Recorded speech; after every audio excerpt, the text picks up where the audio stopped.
It's been close to about a year since I reviewed Sonic 06, and I promised to review Sonic Adventure 2 at the end of that video, and still have yet to do so, until today. Today, I've decided that I will finally stop being lazy and actually make a review of Sonic Adventure 2 Battle. Sonic Adventure 2 was originally released on the Dreamcast and then ported to the GameCube a year later.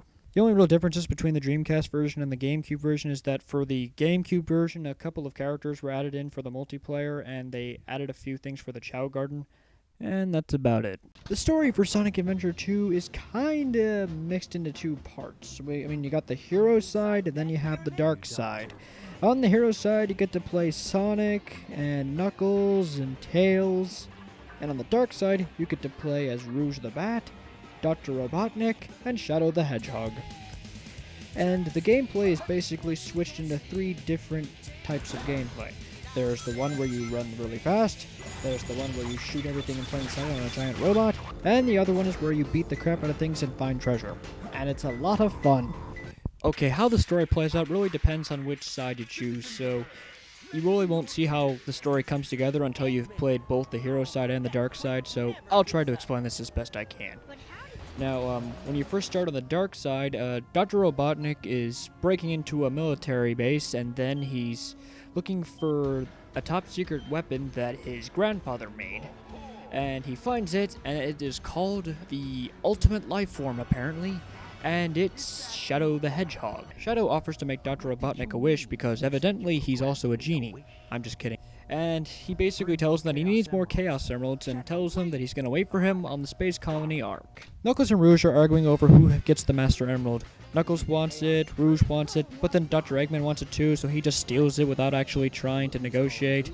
And he tries to go away with it, but then Knuckles breaks it into a bunch of pieces, and I don't know how, but they somehow get scattered across various places around the world. That's amazing, and I don't get it, but whatever works for them.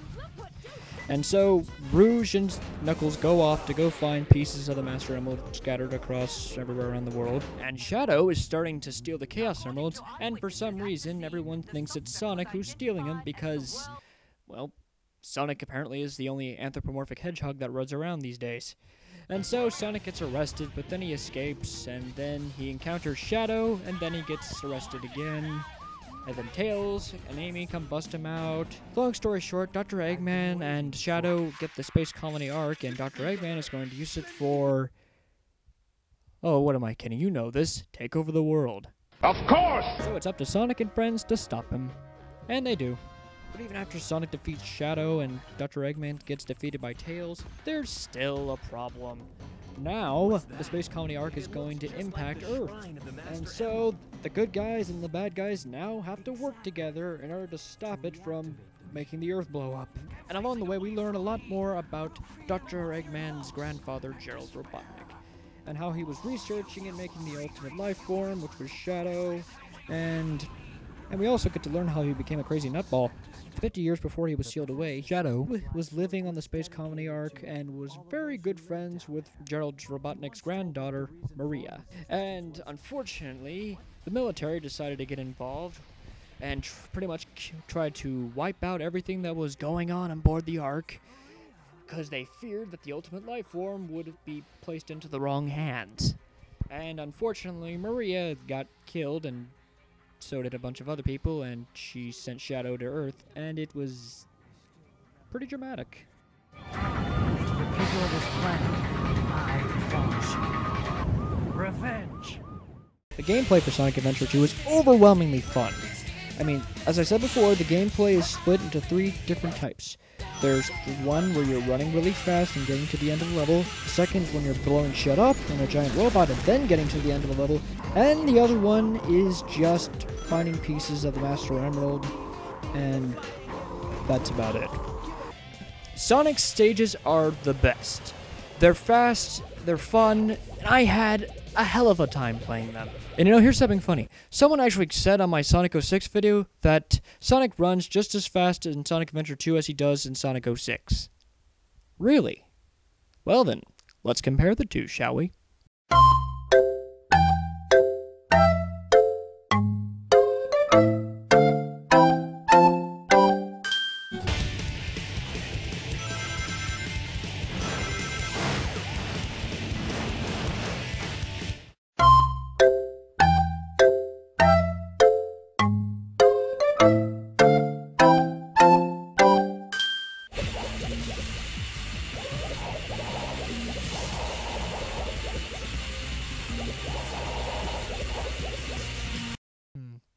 I can't tell the difference at all.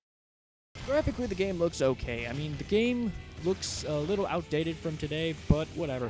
This is just a port from the GameCube from the Dreamcast, so you probably won't be expecting much.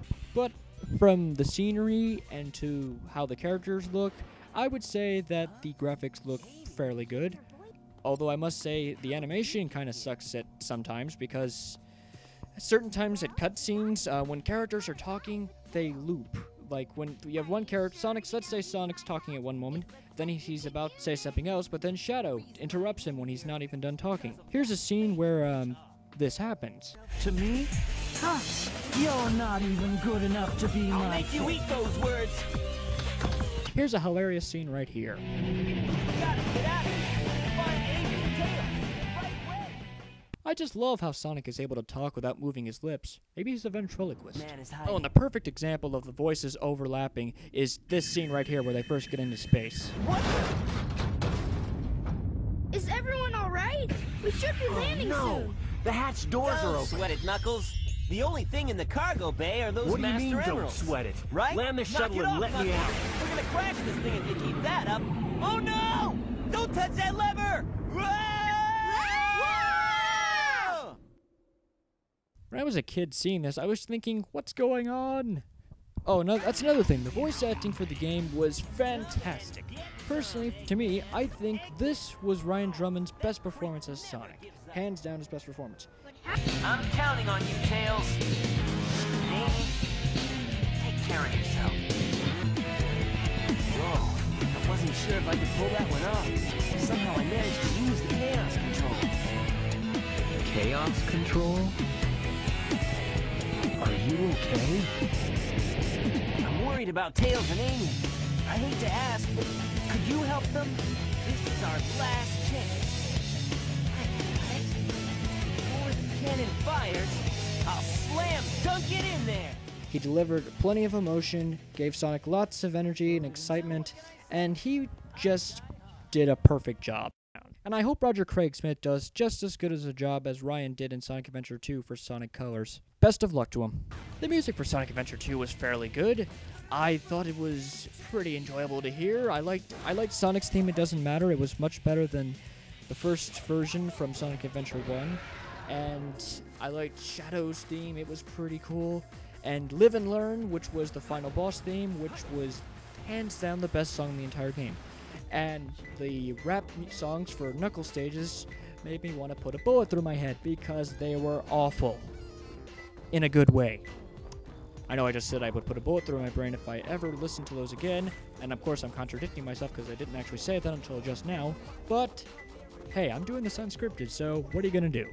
Oh, that's right, I forgot to mention, this review has spoilers, so you may want to play the game first before you watch the review. Haha. I am so irresponsible as a reviewer. Oh well. Here's the final boss.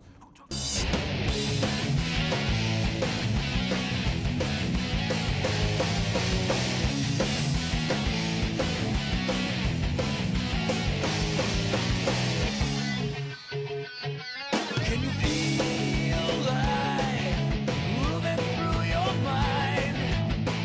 Ooh, looks like it came back for more. Yeah. Can you feel time slipping down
I must destroy all the evil the professor has created. Sonic Adventure 2 is, in short, a very well done game. It's fun to play, it has a great story, and it's one of these games you'll come back to play every now and then after you've even played through the entire game. And overall, I give Sonic Adventure 2 a well-deserved 11! Now, if you'll excuse me, I'm going to go rewatch the new trailer for Sonic Colors for the millionth time, and that's about it. See ya!